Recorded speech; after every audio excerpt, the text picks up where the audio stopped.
दासखेड येथील आरोग्य केंद्राच्या इमारतीचे उद्घाटन करा. माहिती अधिकार महासंघाच्या वतीने जिल्हा आरोग्य अधिकाऱ्यांना निवेदनाद्वारे तक्रार. सदर निवेदन आज मंगळवार दिनांक 23 जुलै रोजी सकाळी 11:30 वाजता दिले आहे. पाटोदा तालुक्यातील दासखेड येथील जिल्हा परिषद बांधकाम विभागामार्फत कोट्यवधीचा खर्च करून बांधण्यात आलेली प्राथमिक आरोग्य केंद्राची सुसज्ज इमारत 2 वर्षापासून उद्घाटनाच्या प्रतीक्षेत आहे. लोकप्रतिनिधींना उद्घाटनासाठी वेळ मिळत नसल्याने सदर इमारत धुळखात पडून आहे. अंदाजे 5-6 हजार लोकसंख्या असलेल्या दासखेड तसेच सोनेगाव, वैद्यकिनी, वैजाळा, बेडूकवाडी, पाचंगरी, येवलवाडी, पारगाव, अनपटवाडी आदी गावातील गोरगरीब आरोग्य सेवेपासून वंचित असून त्यांना पाटोदा या ठिकाणी आर्थिक भुर्दंड सहन करत उपचारासाठी जावे लागते.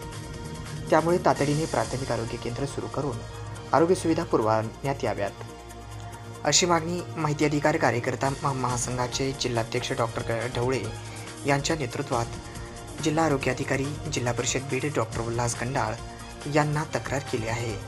मात्र या दरम्यान लवकरच सर्व सोयीसुविधांसह हे आरोग्य केंद्र सुरू करण्यात येईल असे आश्वासन देखील जिल्हा आरोग्य अधिकारी डॉक्टर उल्हास कंडाळ यांनी दिले आहे.